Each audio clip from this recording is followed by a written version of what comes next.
Hi, and welcome to the Red Tunic Podcast, a podcast where I look to rediscover what makes gaming fun and enjoyable by having positive conversations with those related to the industry. My name is Link, and today I'm joined by Vitor Malcher, game designer at Digital Extremes, that has previously contributed to the unreleased Mahou Senshi Cosplay Club and Out of Space.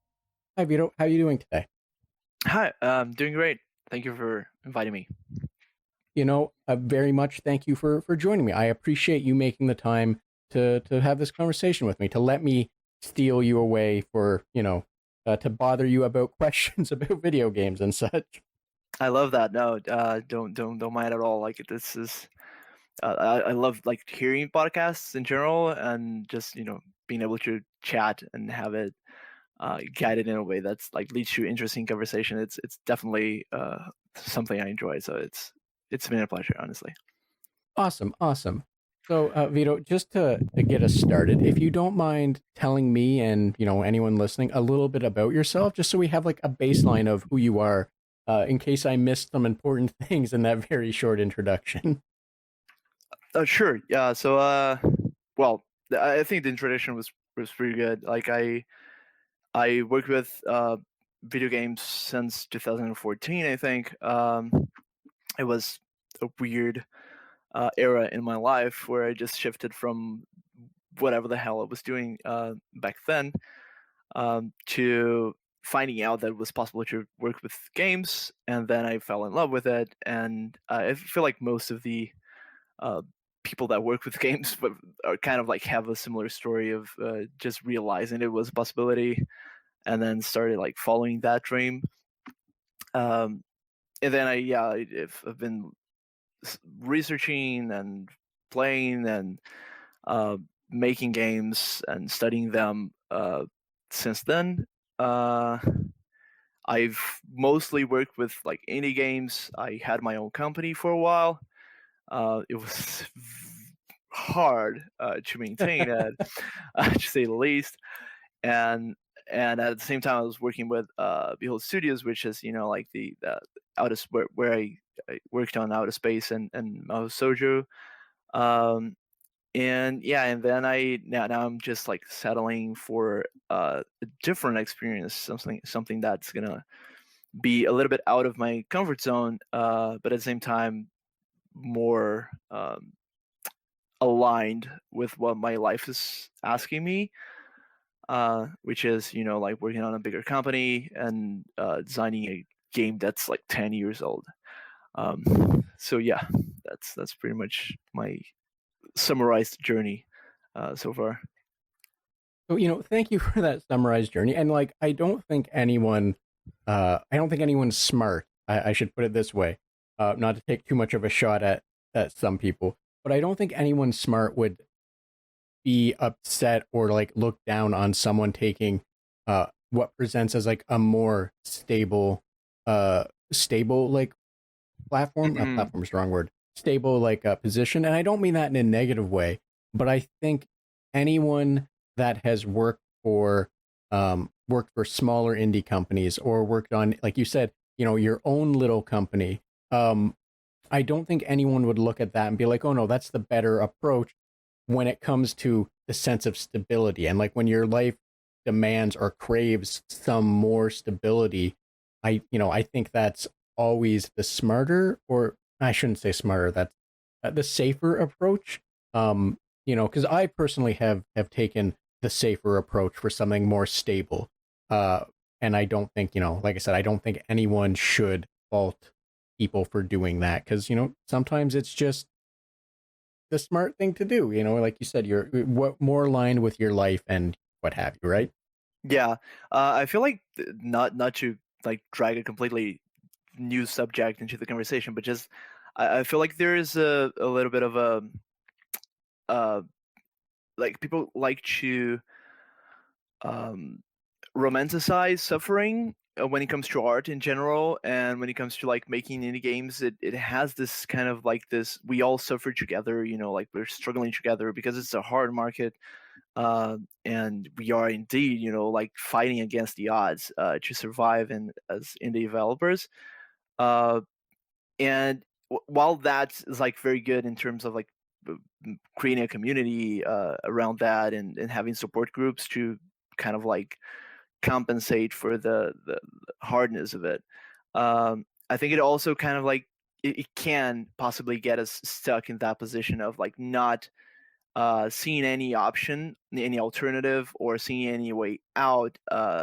If you really need something more stable and something that's like not gonna keep you stressed out or worried about like if you have or not uh, money to pay your bills next month, like that kind of stuff. Um, so yeah, that like I still think that part of like a big chunk of my heart is in the independent games industry. Like I've like really miss a lot of things from working on smaller games. But it's definitely like it can be healthy depending on how your life is shaped to just like understand that like shifting for a more stable job or at a like larger company. First of all, it's not necessarily final. It's not something it's not a decision that's going to like carry you for the rest of life. And bye bye indie games. You can no longer have fun with them. Um, and also, it's something that might just be the right decision in the moment for you, right? I think it's important to prioritize healthy, mental health and emotional stability and I don't know, financial stability. Sometimes it's totally fair. I agree with you. Yeah, 100%. And I think you said it a little more diplomatically than I did and covered some of the other like avenues. And I think, one of the things I think is important to say that none of that was what I said, or probably the same thing that you were saying, different words, was meant to be a shot at indie spaces. And you look at some of those smaller companies, and like the indie studios or micro studios, or the varying degrees of small to not small or what have you, and the the amount of stress that probably has to go with some of it to get to get funding to make sure that your studio can even survive, because even bigger studios or larger studios or what have you, like they all suffer from it too. So like I said, I personally made a safe choice to go with a career that I felt would bring me stability or not sleepless nights stressing over certain things. And I don't think anyone should ever be upset or look down on someone that is making that choice as well. And like, not to say anyone is for you, and then like in the same way, I it's always what's best for that for you in the moment, with your life and what you need to prioritize, right? So like, and like you said, it's not like you put on some handcuffs of locking yourself in. A few years down the line, a good opportunity could come along, or on the side, there's always room for making things work for you, right? For sure, yeah.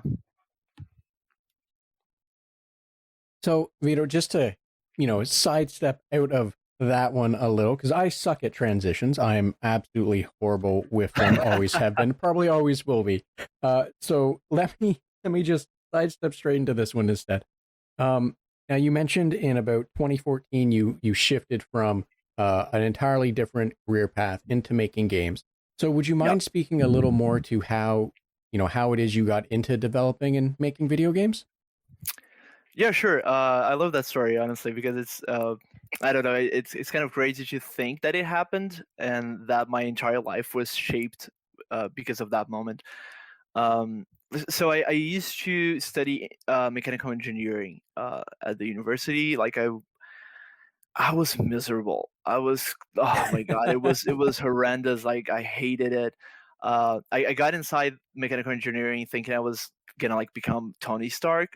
Just like building stuff and being very creative about it. It was not that at all. It was not that at all. Like and I didn't enjoy the actual practice of calculating things all the time. Even though I did like math and physics in general. But yeah, I was just stuck in that course that was like training the life out of me, and in a desperate attempt to like find something that was somewhat similar or that wouldn't be too much of a shock for my family and all that, I eventually found industrial design, which then became just design at the university. Industrial design was sort of like the idea of designing products to be, you know, built by factories. Um, so it had that, it still played around with like materials and, designing and modeling things. That was the part that I liked in mechanical engineering. And I thought, oh, why not? And I joined industrial design. Eventually the course kind of shaped itself into a more generalistic approach to design, focusing more on like the lenses and the processes instead of like, oh, specifically, you have to draw this chair. uh, and that's where, like, in this shift, we got a couple of like uh, teachers trying to show us what was possible to achieve with design. Like, oh, you don't have to go for industrial, you don't have to go for graphic design. You can do something in between. And one of the possibilities that they covered was game design. And I found that interesting. Like I looked at it. I saw a couple of companies that did games back in Brazil, my hometown.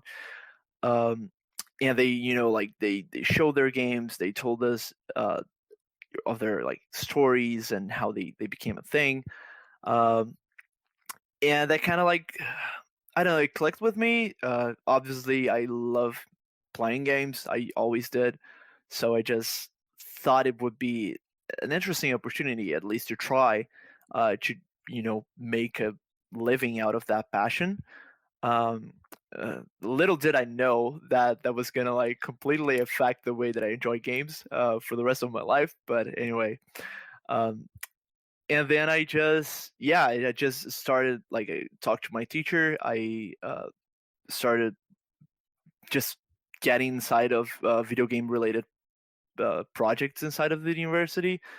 A lot of things that were destined to fail, things that like a lot of people that didn't really have much experience making games trying to make games, obviously, because you got to start somewhere, right? And yeah, and it was just like uh, many failed projects later, and a couple of like good experiences making games. I decided to really shift my career towards that direction, and the rest of my like university course was just me trying to convince every single teacher of every single course that a video game could be a deliverant, a delivery for that course. It was, yeah, it was pretty silly. Like, oh, you have to design a toy. Okay, what if a toy that you can play with, like a game? Like it was.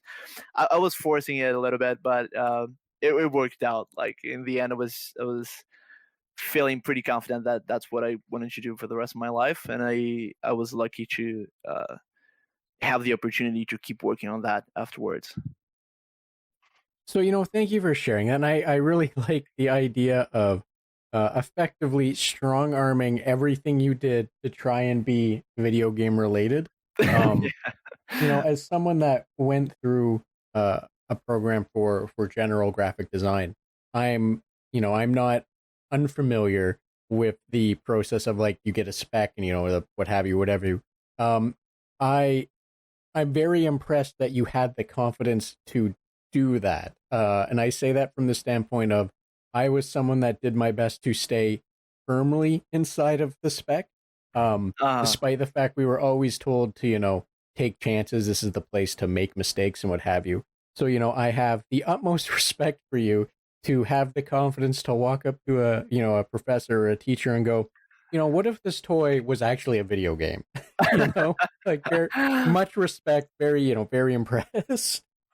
yeah, I feel like the environment of like the shift that happened in the course kind of helped it. Just because like the teacher was kind of like they were lost. They didn't know what they could accept or not because it was like broadening up the scope of the course.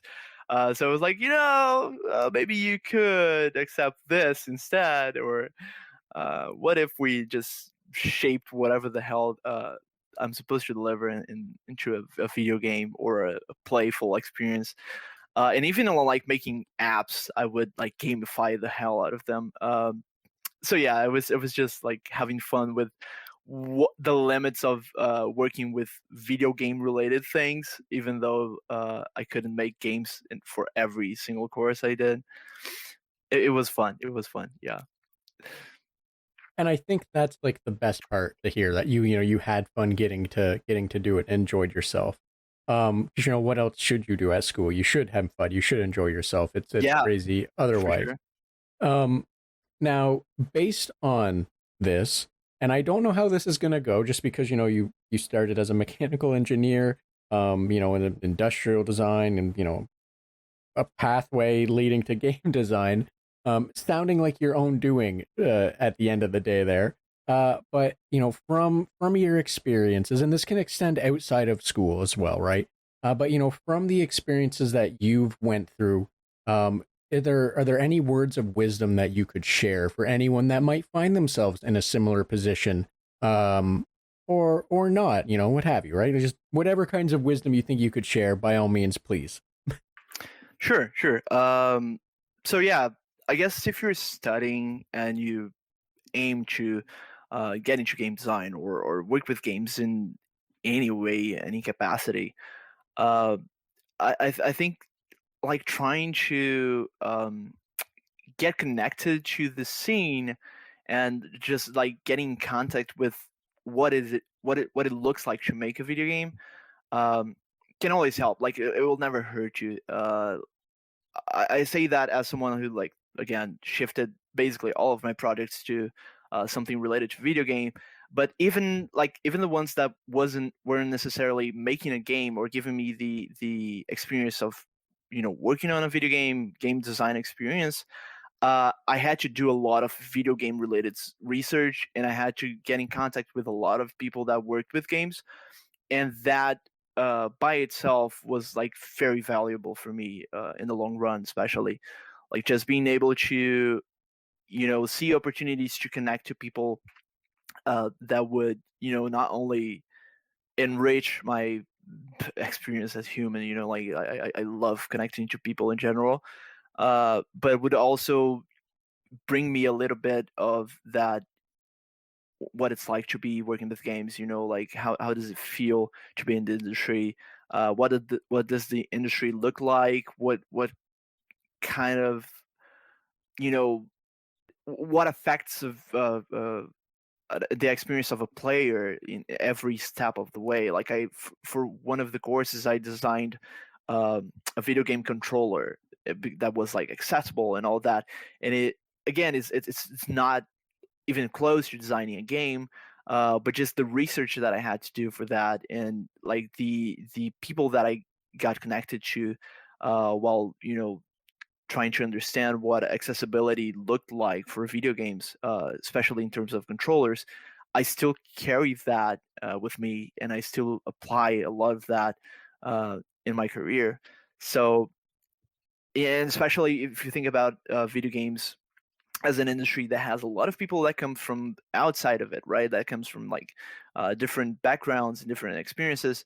The like if there's no need for you to have like formal education on video game or game design, uh, whatever experience you have that gets you in contact with that uh, broad area, it's going to be helpful. Like it's going to be it might be just enough for you to get your first job at a video game industry, or um, just give you that edge uh, that will allow you for you know living the life that you want. Um, I'm sounding like a coach now, but yeah, I think you get the point. Yes, I understand. Yeah, yeah. Effectively, uh, do what's going to help you build on what you can learn, and get yourself out there to you know do something that you'll enjoy. It's just sorry, just whenever those kind of motivational, quote unquote, kind of like things are said, all I can think of in my head, it's always that Shia LaBeouf meme where it's just him yelling, Yeah. "Just do it." Um, so a lot of people, when they, and it's not, I'm only sharing this because you mentioned the coach part, but a lot of people when they say things like that can be, I don't mean it in a negative way, summarized as just do it. My head is just, it's just that gif. It's just Shia LaBeouf screaming, "Just do it," 100%. repeatedly with like that flex and everything. But Yeah. but thank you for sharing that perspective. Um, so at the same time, actually, I shouldn't say the same. Again, I'm horrible with segues. Um, yeah, always. I've done this enough. I got to get better at it. Anyway, um, with all that said in mind, uh, was there a game that you played? Because you mentioned playing games a lot, um, and everything, and playing games a lot and enjoying them, and they're influencing you to want to work with them. But was there a specific game or games that made you want to get into making games? Like, was there a game you played when you were younger or older or what have you that you were like, this is the game, this is the reason I want to do this? Um, yeah, I've heard that question a lot of times. And it's funny because for me, I don't think there was one. Uh, I think it was more the entire experience of like playing through thousands of games throughout my life. That when the opportunity came, I was like, okay, I like this enough that I would enjoy doing it. Uh, because again, like when I shifted to game development and game design specifically, uh, I like I didn't have a clue that it was possible, right? Like, imagine, I don't know if it's easy to imagine not being in the circumstances, but like in Brazil, in my city, that was like not a large city like São Paulo. It's a small one, even though it's the capital. Um, I didn't know anyone who worked with games. Like that wasn't the thing that you talk to someone and it was like, oh, I don't know. Like my mother would say, uh, she had a friend that had a daughter that worked with whatever. Like video games were never that.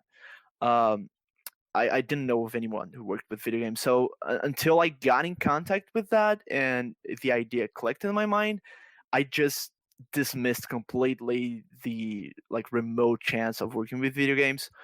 Um, but I think especially when I started getting into very, I'd say, complex or uh, very elaborate games, I like MOBAs and action RPGs, like those that are very heavy on theory crafting and have you basically have to get a PhD to understand the game and to play it optimally. I think those started getting me into the idea of like, okay, I kind of understand how this works, not necessarily how to implement this or make this a reality, but I can see the intentions behind those systems, and I think those help me at least get the confidence of okay, I feel like I have an idea of what a game designer would be doing in those games, and it looks like something interesting that I'd like to do as well. Um, yeah, I definitely remember like Path of Exile the first time I played it. I remember that I was very impressed that it existed at all, like that it was a thing.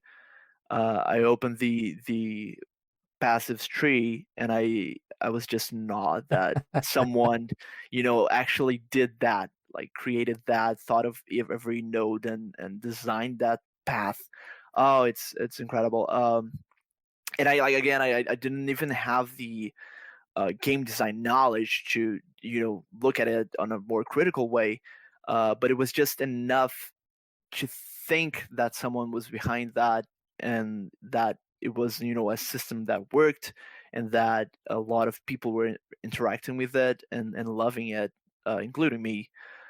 So I think that's the closest thing I have to answer that question.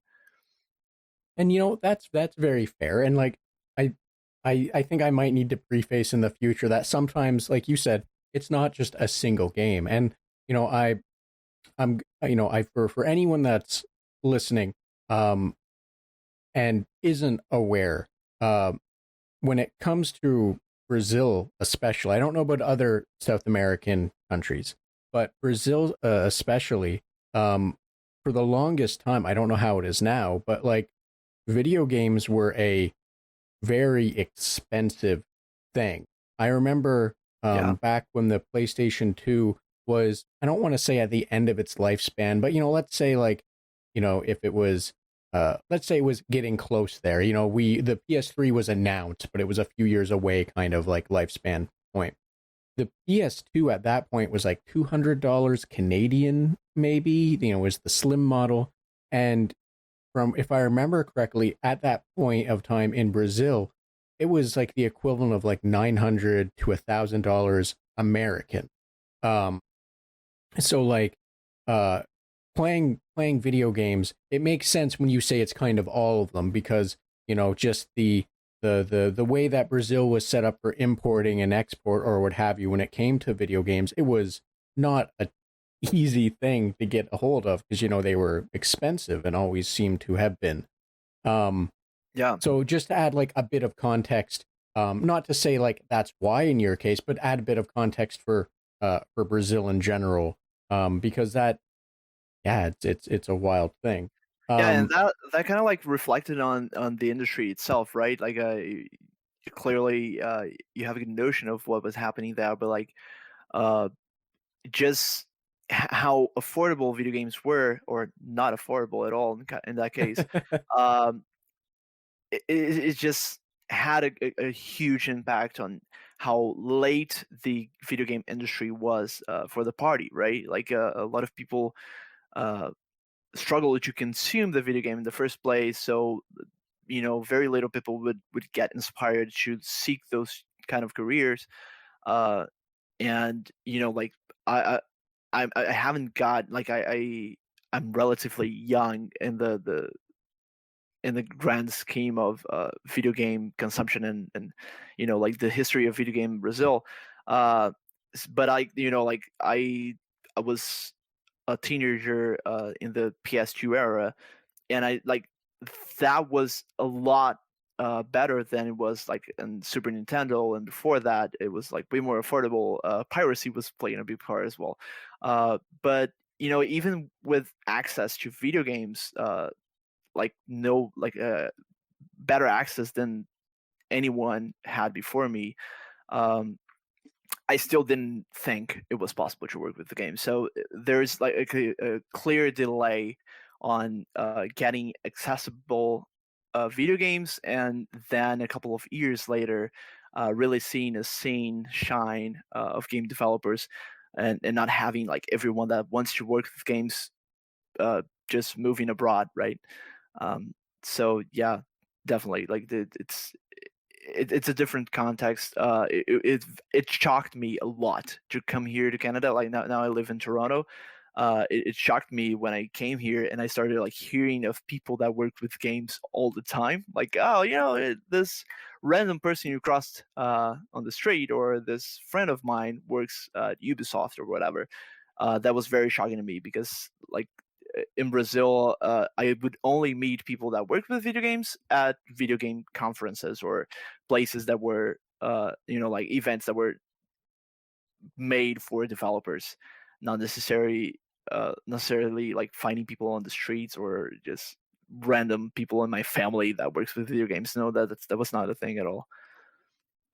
and thank you for connecting the context there. That was the thing that I was, that was the thing I failed to do. That was the point of what I was trying to connect in the, the grand scheme of, like you said, not really knowing or being able to find an industry. That was, so thank you. I appreciate you picking up the slack of where I dropped the ball there. No problem. And, I can definitely understand coming to Toronto and being shocked by that, like, and I don't mean, in the sense of a lot of people playing or enjoying the games easier, because I imagine you were aware well in Brazil that, oh, this is just due to the circumstances of how Brazil is set up for whatever large scale reasons that I'm not fully aware of or educated in outside of just import taxes and duties or what have you. But like being able to come and find that there were a lot of people that, like you said, it's just a thing. And, in Toronto, especially for anyone that has not heard me speak with anyone else from the Toronto area, Toronto is also a wild hub for indie games. There's so many different little indie game groups, some bigger, some smaller, but there's a lot of them. So like you kind of went to a wonderful place for in Canada because not only are you going to be running across indie devs, but you're also going to be closer to a lot of not indie devs because there's like Ubisoft. There's Yeah, I yeah. think I don't know where EA is specifically. I think they're just out in BC. But either way, there's a lot of game stuff that exists in Toronto, which is, for those also that don't know, the biggest city in Canada of a whopping like 4 million people. It's tiny grand scale, I'm aware. Um, but anyway, yeah, I completely understand like the shock that would be, but at the same time, I'm happy that that's where you landed and you were able to like experience it more and not like have to go seeking as hard to find people in your industry. If that Hmm. makes sense of what I'm trying to say there, I'm aware it's kind of wonky. No, it does make sense. Yeah, and it's interesting because I it wasn't really in my plans. Like when I was starting the industry and when I started making games, it wasn't really in my plans to move out of Brazil. Especially because I kind of liked in a way to be a part of something that was still growing, if that makes sense. Like I liked the idea that I could have a bigger impact in the broader scheme of things. And I was, initially very active in the game developer, like in the indie game development scene in Brasilia specifically, and in Brazil in general. It was a strong motivation to me to be there and to be part of that, like that growing process. Uh, but at the same time, life happens in ways that are hard to predict, and the opportunity to come to Canada just popped out of the blue. And I'm also like at the same time that I'm like very passionate about seeing things grow and help them grow. I'm also extremely passionate about like experiencing different things and having unique experiences in my life. So moving out of Brazil was like something I wasn't really ready to pass on. Um, but yeah, like it's great to see now how it was like that shift moving here and having that completely new experience with being in a city that has like a very mature game development scene and a lot of large companies, a lot of people working with games. It's a very interesting contrast and has affected my head and made me think about a lot of things. I love it. And I think the best way to count not I don't counter follow up on my end is I'm happy that you are enjoying it so much. It's fantastic to hear that you were able to take that chance, and that chance led to you enjoying your life or enjoying where you've ended up, and all of Thanks. that. So I'm happy to hear that for you. Now there is something you had mentioned. I don't know how this is gonna go, just because you had when you said the context of Brazil and the games that you would have potentially had access to, or the amount that you would have had access to, and then coming to Canada where far easier access or not as hard to get access. I don't know how to phrase that one better.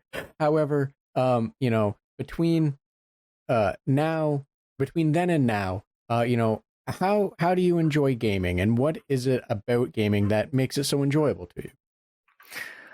Yeah, to be honest, I think it's hard to compare because I used to be younger. I used to have a lot of free time, and even though like I think one thing that's good to bring up is just like it's not necessarily that nowadays or a decade ago it was hard to find games to play. Like I think Steam kind of completely odd for me to say this, but it kind of like democratized access to games, just in a way that it started playing with localized pricings and things like that. So I feel like in Brazil, when I was old enough to be playing games and interested in that, I think it was fairly accessible, um, but it wasn't like it was more that it still wasn't accessible as a career, if that makes sense. But anyway, like just sorry for diverting into that direction. But so I think moving here, what changed the most about the way I like experience games, it was more a consequence of like how my life changed.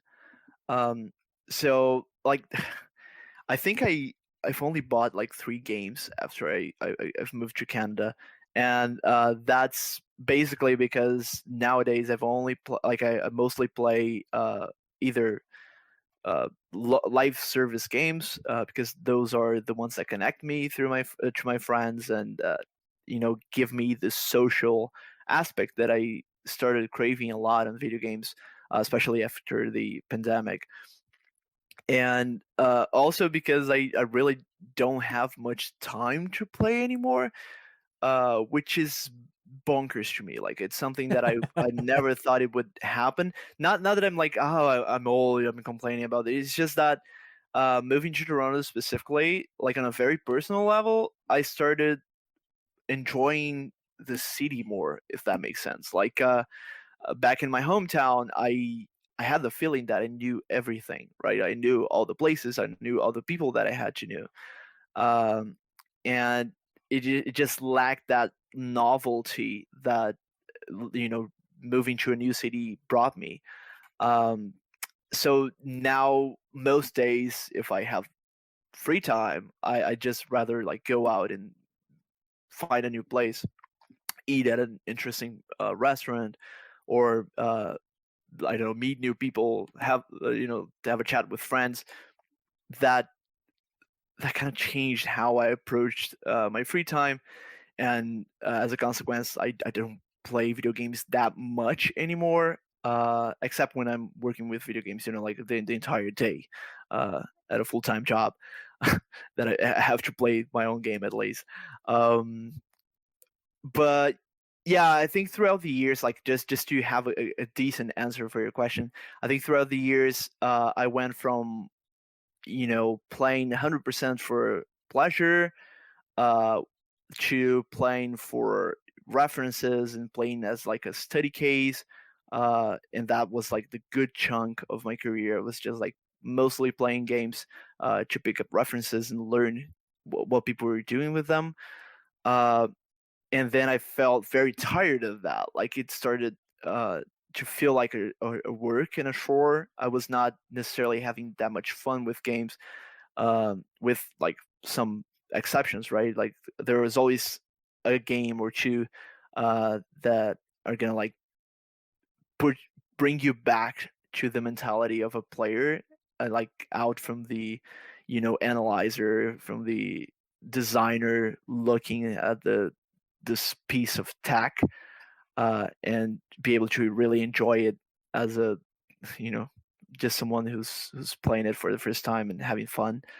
um but I definitely like felt that shift from pleasure to more of a technical, analytic way of approaching games, and then eventually circling back into only playing the things that made me feel good because I didn't have time to play anything else that much.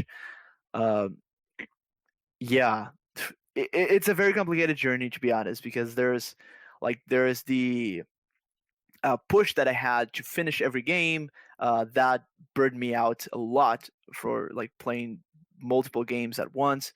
Uh, it definitely felt a lot freeing, like it felt a lot more free when I gave up on like trying to finish games, and I could just try a game out, play an hour and a half, think that it was like enough to see what the game was about, and then move on with my life. Um, yeah, nowadays I just sit at this place of like I still play things for references sometimes, most of the times when I'm doing that, it's just for a couple of hours. It's just enough to like feel the game, and then I move on with my life. I don't feel the need to finish everything all the time anymore. I don't have time for that. Um, and yeah, and the rest of the time, I'm just playing things with my friends, and trying to remember myself uh, why people love games in the first place, right? Because it's important to maintain that connection to you as a player, uh, and not lose it just by being completely obsessed by analyzing everything you play. I think, if So that makes thank you. sense. No, thank you for that. And it makes perfect sense. I understand completely what you're saying. Because well, there was a lot that you said, and I understand. I understand the overarching of what you're getting at. And like, yeah, I agree. It comes down to it. For some games, they're big games. You can play some games and they're 60 hours, 100 hours, Persona 5 is like 120 hours. Like there are big games is what I'm getting at. And like the even on some of the smaller games that are like 10 or 20 hours or what have you, the drive to feel you need to finish them um can be very stressful. And I don't know how many people have experienced this, because they're young, old, what have you, and varying degrees of free time. But the pressure sometimes to like finish a game and not just sort of drop it off when you've got everything you feel you need to get out of it can be crushing, because it's like, oh, I paid money for this, or Yeah, what have you, like there's a lot of different contextual reasons. And the learning that it can be freeing to say, no, I've played this for 5-6 hours, I think that's enough for me. And if you're in a position to be able to do that, that's fantastic. And like, there's a movement of people that say make smaller games, not bigger games. I uh love them. I love yeah, them. exactly. I have nothing against being able to play through a game in a weekend, and I don't mean that like sitting for like 2 days straight, 20 hours.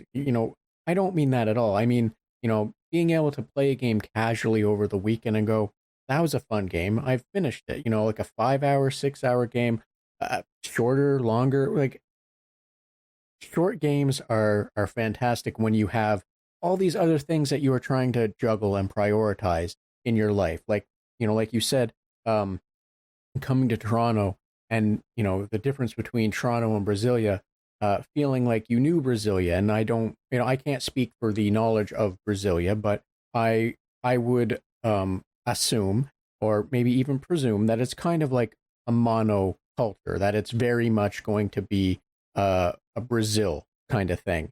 Whereas you come to Toronto and it is, a massive hub of large amounts of immigration, where there are large Yeah, amounts yeah, of yeah.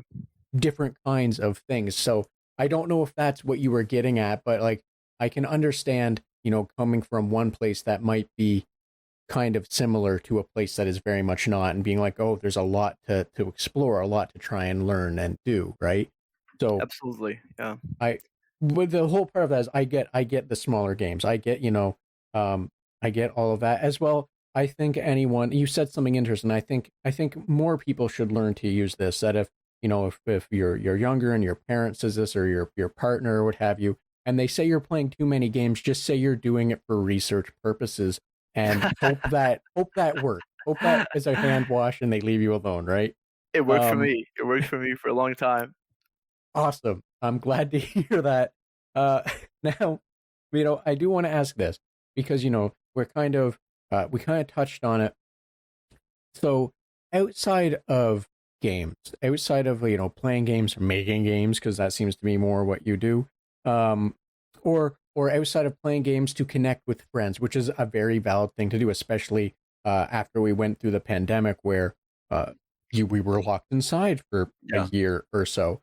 But outside of games, what is it that you enjoy doing? Like, how do you, how do you enjoy yourself? How do you relax? That's not making or playing games? Yeah, I that's been shifting a lot, which is something I'm very proud of. Like, there is a trend in my life that like the happiest moments I have in my life are usually when I'm becoming something else. Like I'm changing the way I approach, you know, pleasure or enjoy, like just time, having fun, like all of that. If I'm stagnated, if I'm like doing the same thing for multiple years, I just feel like I'm losing a lot. Like I feel a lot of FOMO for the things that I'm not experiencing. So I definitely like I feel like I'm thriving now that I'm trying a lot of new things. But basically, nowadays, what I do beyond gaming is I go out a lot. I like to eat at different restaurants, like as much as I can, obviously, because it's not necessarily affordable. Um, I love dancing, which is something I always thought of, learning how to do, uh, and it took me uh, 27 years, 26 years, to actually start, like learning how to dance and putting that into practice, and also like going out for dancing as well, which is extremely, I don't know, it's just very good. Um, I also like acro yoga. It's something I practiced for quite a long time. I don't know if you're familiar with it. It's almost like doing yoga uh, and acrobatics at the same time. So with like multiple people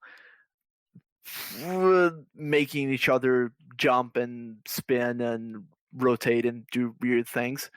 Um, I love it. It's very strange and unique, and it also has a lot of that learning curve and like learning how to control your body in a way, learning how to read the other person in a way that's going to allow you to do more complex and difficult and challenging moves. And I feel like that has a resemblance to how video games make me feel. That I'm like getting better at something because I'm learning the techniques, because I'm like becoming more conscious and I'm getting the muscle memory to push through that. I feel like acro yoga connects me a lot to that progression based pleasure, Um, yeah, and I basically I think that's mostly what I've been doing recently. So I have never heard of acro yoga. It sounds like a very wild thing to me, if that makes It's sense. a bit, yeah. Like I think like many people, the first time they heard of hot yoga, probably would have like the same kind of reaction.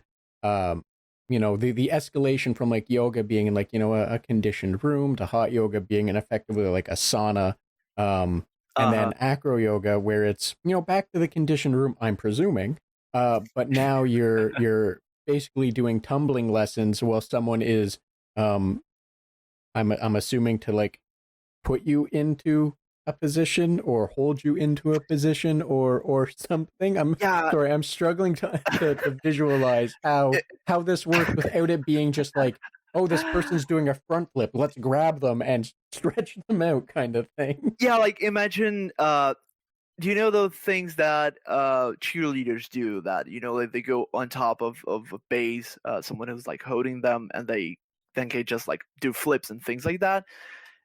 It's sort of like that, but based on yoga poses. So it doesn't necessarily go for flips and twists. Sometimes it does, but it's usually trying to achieve some poses that can only be achieved by two people working together. So one person is usually a base, so it's usually like laying on the floor with the legs up, and the other is using the legs to support them in weird positions. It's very hard to describe. You look for it, like open the Instagram and look for acro yoga. You're gonna see some crazy things happening there. It's pretty fun. It's super fun. It's very it's a very communication based practice. I think like it's something that once you get a partner to do that with you, or someone that you just met, you gotta be good with like reading verbal and non-verbal communication. Like just being able to understand if the person is comfortable, if they feel okay with doing something, or like how to help them get to the point that they want to get. All of that happens in like milliseconds, so it's very interesting to get better at that. And I like to talk a lot. I don't know if it's obvious already, but I'm a person that enjoys communication as a whole. So yeah, just having this physical, like exercise related practice that is also very related to how to communicate and how to read people better. It just, yeah, it's fantastic for me. I love it. And thank you for explaining a little more. And I do apologize. Well, I understand how apt that cheerleader kind of reference was. The only the only thing I'm envisioning now is while you're doing some of those, some of those poses or what have you. Whoever has their hands free has to sit with the pom poms, giving them the shake.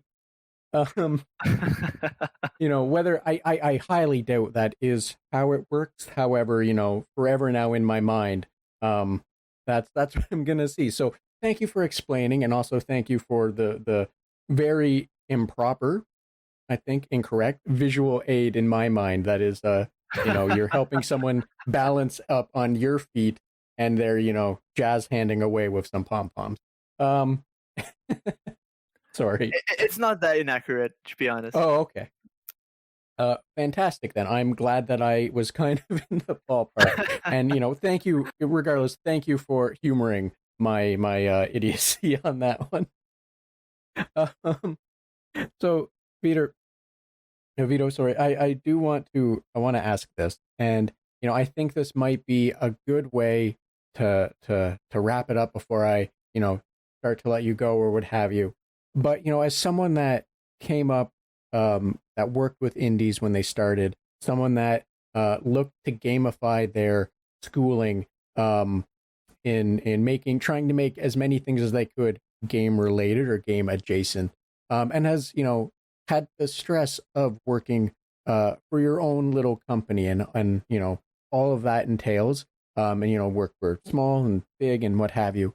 I'm hoping that this question might be something that's in your realm of what have you. And I assume this is or presume this is a question that's in the realm of a lot of people that work with games, but you're a little more tailored to it, I think.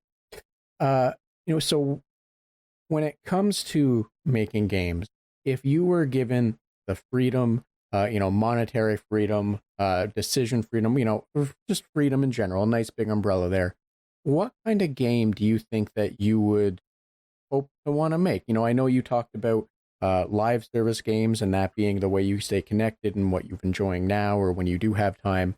So I don't know how much of all of that's going to be in here, but by all means, if there's I'd like to hear the kind of game that you would like to make if there was nothing to restrict you.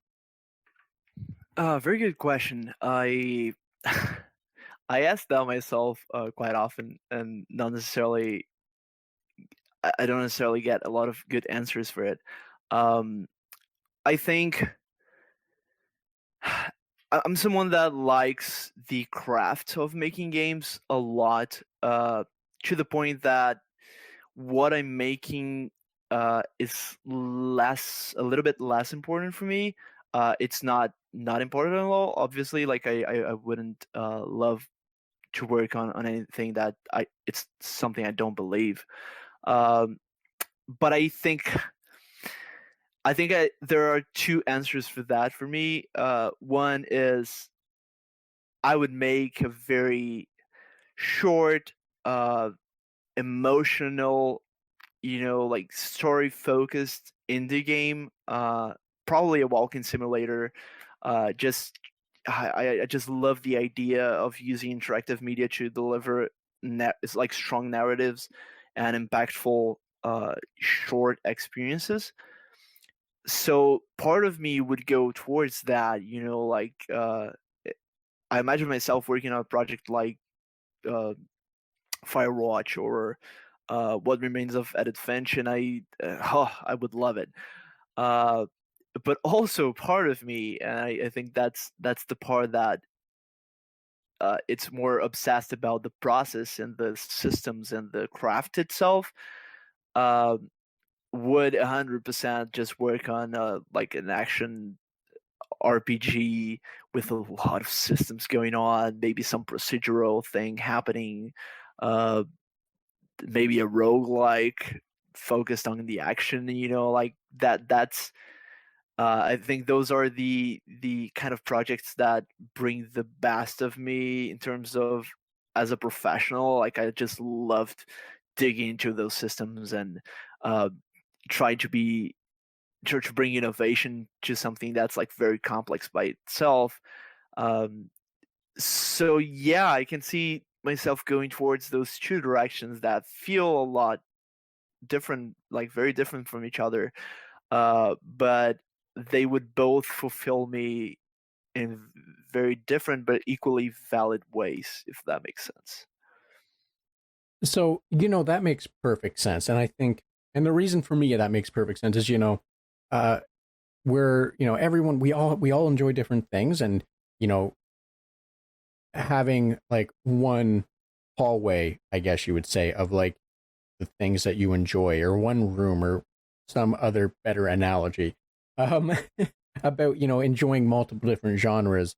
It makes perfect sense why you would, potentially look at the genres that you enjoy and not just sort of lock yourself down to the, the room with ARPGs and, taking self-reference experience or investigation or whatever just from them, that, you Yeah. would have multiple different things that you would look at and be like, oh, I could maybe incorporate this or I could do that. So no, that makes perfect sense. And thank you for sharing that. Um, so, Vito, as I said, I do want to, I don't want to ask too many more questions. I do want to let you get on with your day and, not be stuck here trapped with me. So the one last thing before I let you go, before I, give you the option to escape, I should put it more better. Sure. Because you're in Toronto, you said you're trying restaurants. So really quick, just an easy one, hopefully for you. Is there a restaurant in Toronto that if someone's going to Toronto, or someone that lives in Toronto, or what have you, that you think if they can, that they should check out because because you would highly recommend it? I think is the best way to put that one. I was not expecting this question at all.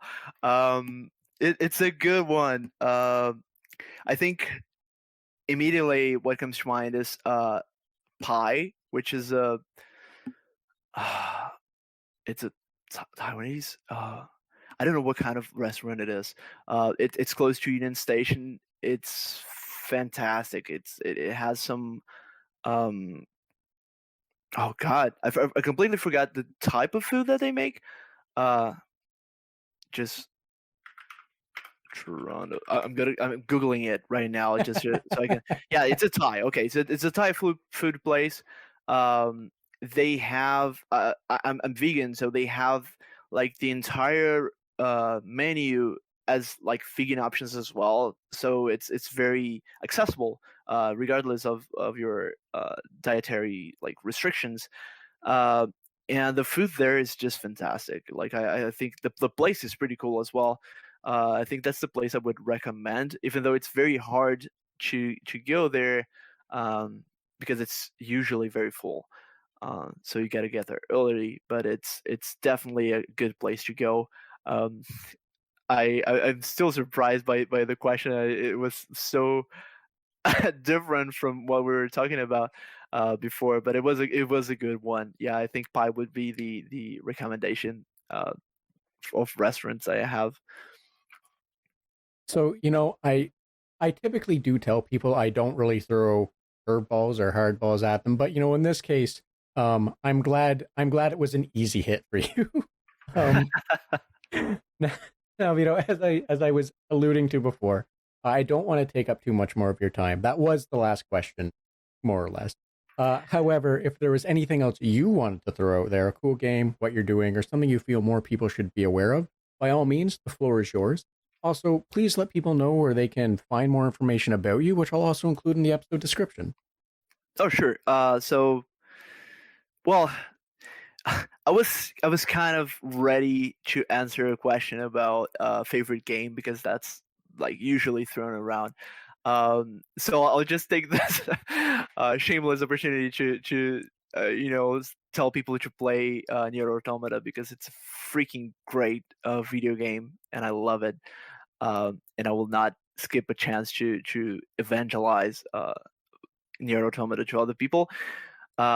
But now back to the actual thing that I was supposed to answer. Well, I guess you can. It's hard to say. Like my go-to would be like find me on Twitter, but I barely open any social media anymore. But I guess technically you can still find me on Twitter. It's at. Let me check it. Oh no, Twitter! Come on. It's at VH Malcher, which is I realize it's not necessarily easy to just understand how I say it. So it's VHMALCHAR. So at VH Malcher, which stands for Vitor Malcher, my name. I guess that's the best place to find me, even though like I'm really burned out of like social media in general. But that's where I post anything related to like video games and things I've done in the past.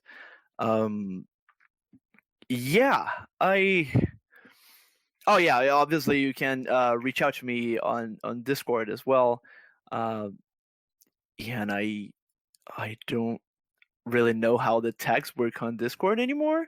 It's Vitor M hashtag 6001. I think that's how you find me. But yeah, that's pretty much it. I'm working on digital extremes and having fun working on a game that's so incredibly large. So yeah, if anyone is interested in having a conversation about shifting from a like indie job to a larger company and how the experience went for me, I think it's something that I'd be happy to talk about as well. So yeah, so I'll definitely include your Twitter handle in the description. I'll also, I guess, include your Discord handle thing. I understand the confusion of what you were trying to say, but I will include that as well. So that way, if anyone would like to reach out to you that way, they have the ability to. Thanks, as long as Discord works with that. Like I said, I'm very confused about the whole thing just because, for those that use Discord, which is pretty much a lot of people now, the whole changing of handle name things is just a weird setup. So I'm still kind of figuring out how that works in terms of communicating and messaging new people and all that, which anyway, I'll include it and people can navigate that on their own is really where I should be going with that one. Now, if there wasn't anything else, I will let you get on with your day. I will let you get on with your evening, and I will stop. I'll release you from being trapped here with me. Not trapped at all. Like I'm really enjoying this. I was actually expecting it to take as long as like 10 minutes, 15 minutes ahead. So if you still have any questions that you want to make, I'd be up for extending the conversation a little bit more. If not, because I realize we've been here for quite some time as well already, so I'm completely like I'm okay with wrapping it up now as well, I think. So if you're telling me that you have a few more minutes, sure, I will steal a few more of your minutes then. Yeah, no, bring it on. Okay then. So what I will throw out then here for you is, you mentioned Nier Automata being your favorite game, the one that you would, you will never pass up the chance to Evangela, I can't pronounce that name, to preach about. There we go. Yeah. just screw it. I'll go with preach. That you'll preach about. So aside from that, though, because Nier Automata is like the last ish game in the whole genre, the whole what have you. I'm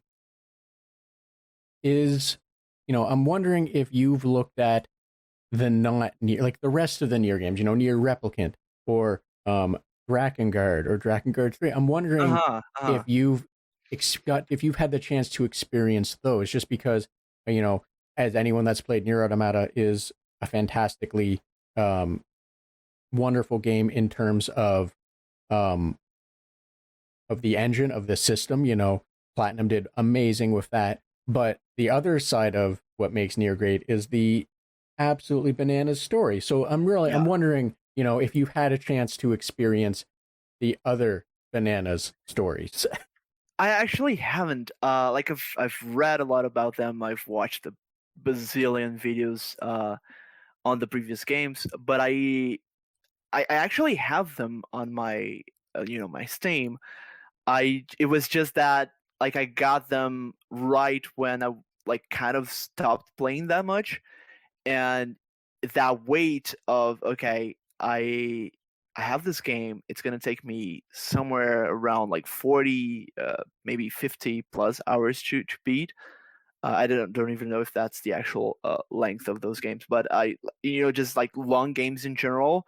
Uh, it felt very hard to start those games because I didn't really feel the energy to commit until the end, and I wanted to do that with any Nier game.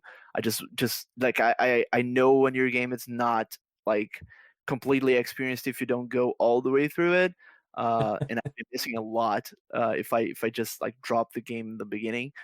So I want to play them when I'm back to that point of having the courage, and the energy to go through a large game all the way through the end.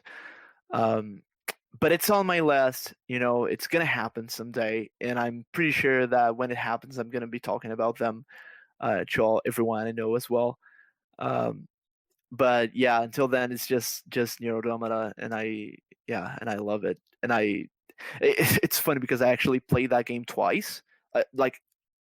Not only the actual replays, but I started off from scratch twice. It was just like back when I had the time and the energy to do that.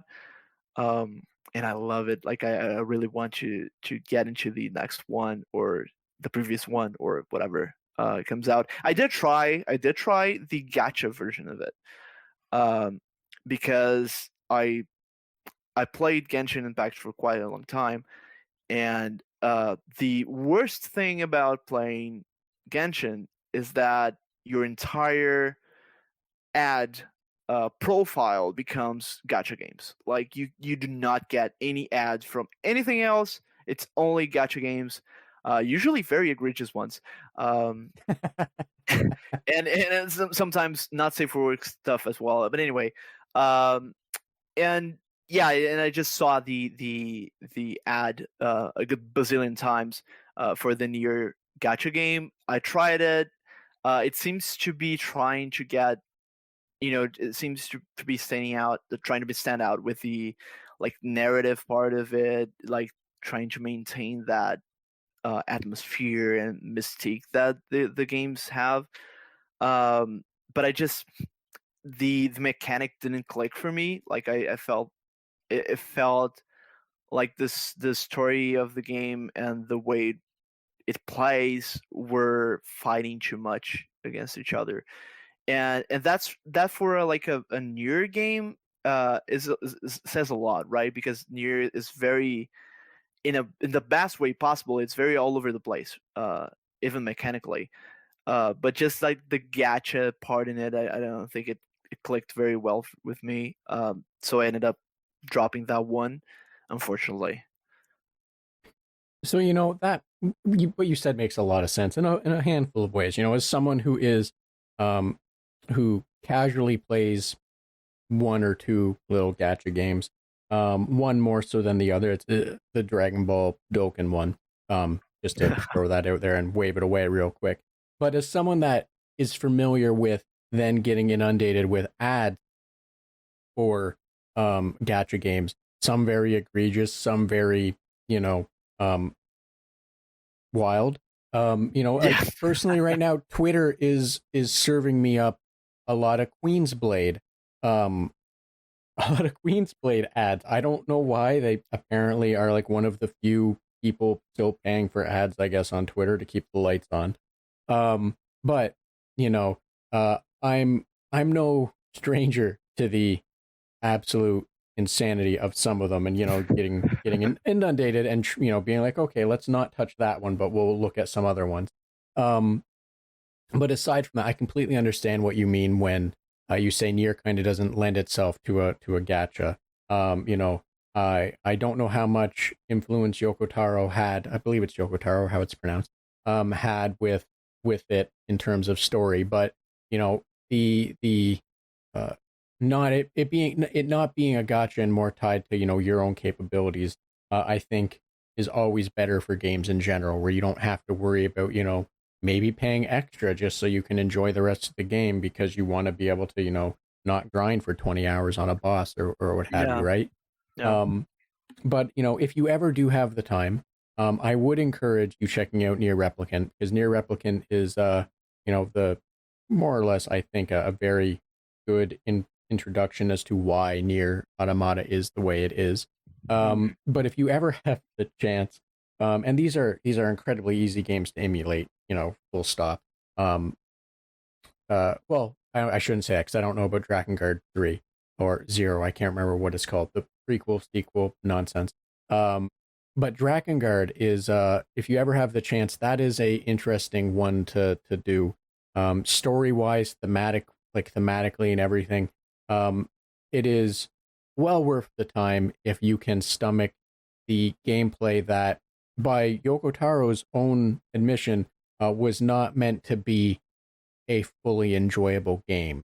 So there's reasons behind that, and the reasoning, very quick, is it's more of a Muso kind of game, and he created the main character where Kane is his name. You enjoy the battlefield, you enjoy killing, and Yoko Taro, I believe, was like, "Oh, that's insanity. You should not enjoy this. You should not idolize these people that are basically murdering psychopaths." So to counter that, the gameplay is intentionally slow. It's intentionally rigid, and this is also PS2 Muso-ish era game, so it has its own restrictions there. But like a lot of the game was set up to be to make you have to like reflect on what you're doing. Like 13, 14-year-old me did not catch that, because my only thing was, well, I was annoyed with how slow it took to murder the entire battlefield. Yeah. But yeah, like as an adult, story-wise, it's a very interesting game to play. So is Nier Replicant. I don't want to, not speak ill or speak of that, but all of these games as well, like you alluded to, have several endings that you have to do. Drakengard, you can luckily get away with doing like one ending because it leads directly into Nier. Replicant being the spiritual successor, and you can get away with that, and ignore the rest of the insanity of giant babies eating the world. It's weird. But yeah, Replicant as well, I can attest to it being a long go. So like when you do have the time, I hope you can enjoy it. Just because there's several playthroughs I think you need to do to get the proper ending now. And it's a long haul, basically. It's a long haul. Yeah. But like I said, I hope you can enjoy it when you get the chance, because it's worth it. It was fun. I had a blast playing it on the PS3. I haven't played the new one because, like you, I need to invest the time to be able to do like 12 endings, and yeah, it's something. It's something else. Definitely. But I will, yeah, for sure. I just, again, it's gonna happen someday. Like it has to happen, right? Like my life keeps shifting. It's eventually gonna shift into a place where I have more time to play, and when that happens, the backlog is going to be waiting there, and Replicant is, I think it's installed in my computer.